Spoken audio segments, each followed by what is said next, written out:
أهلا بكم في حلقة جديدة في بودكاست المواجهة، البرنامج الذي لا يعرف المجاملات ولا يخشى طرح الأسئلة الصعبة. هنا نضع الآراء على طاولة النقد ونواجه الضيوف بحقائق الملاعب وكواليس المدرجات.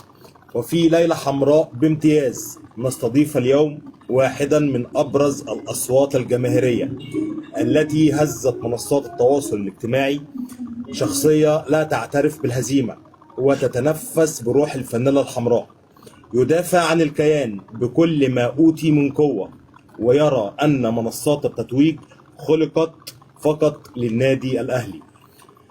معانا اليوم المحلل والمشجع الذي لا يهدأ، نسر الأهلوية. يا نسر، انت منورني ومشرفني بجد، انت من الشخصيات اللي انا بعزها جدا وبحترمها جدا، واخ من اخواتي ومن الناس اللي انا بحترم رايها جدا، ومن الشخصيات اللي بتعرف توصل الصوره وتوصل شرح المعلومه بطريقه جميله جدا. انا بتشرف بيك وانت النهارده منورني، ويا رب تكون حلقه خفيفه عليك ونبدا مع بعض.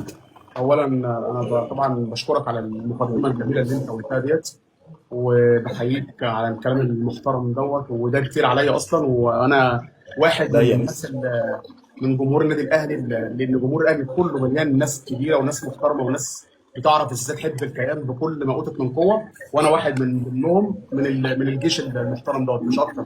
وانت نفس القصه واحد من ضمنهم برضو. فانا بشكرك شرف ليا يا وبحييك على نسر. الكلمه المحترمه دي. تحياتي ليك وتحياتي لكل الناس اللي لا يا موجوده نسر، ده معاك حقك، والله. حقك ولازم تاخده يا نسر، ده حقك ولازم تاخده. شكرا. يا كابتن نسر، في البداية كده، انت اسمك نسر الأهلوية او نسر الأهل 74. ايه سبب تسمية او تاخد النيك نيم ده؟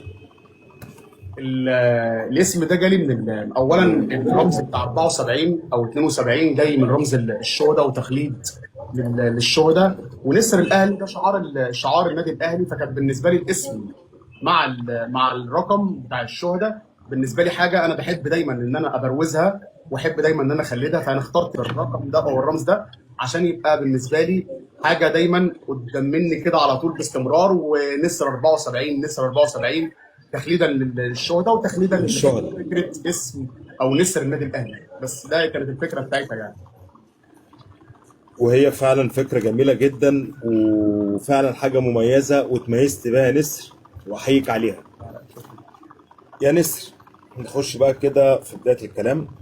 يا نسر، دايما انت بتدافع عن الإدارة وعن الصفقات الجديدة، لكن بالورقة والقلم هناك ملايين الدولارات اتصرفت على لاعبين أجانب ما قدموش إضافة حقيقية وجلسوا على دكة، وفي لعيبة جلسوا على دكة البدلاء. هل إدارة الأهلي بتخطئ في اختيار الصفقات، أم إن المدرب بيظلم بعض المواهب؟ يعني هل في دبلوماسية هنا ولا في إهدار في اللعيبة والأموال؟ أنت شايف المنظومة ماشية إزاي؟ بص، حته الفلوس اللي بتتصرف طبيعي ان انت على مدار مواسم، مش الموسم ده بس، على مدار مواسم لعيبه كتيره جت ولعيبه مشت ولعيبه نجحت ولعيبه ما نجحتش. انت بتروح تجيب افضل، المفروض افضل كواليتي او افضل حاجه انت ممكن تكون شايفها سواء في الدوري المحلي او سواء في المحترفين الاجانب.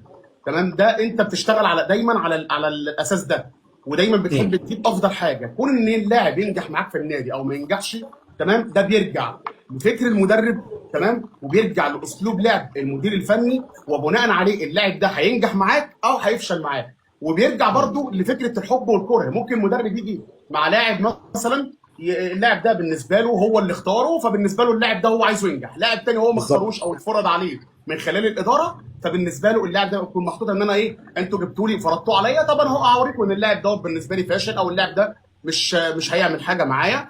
تقصد ويموت حتة العند؟ حته العند ما بين المدير الفني وما بين الاداره احيانا في الحتت دي.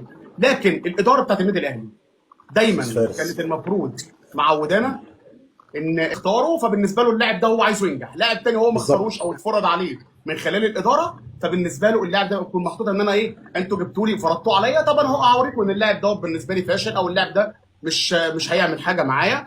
تقصد ويموت حتة العند؟ حته العند ما بين المدير الفني وما بين الاداره احيانا في الحتت دي.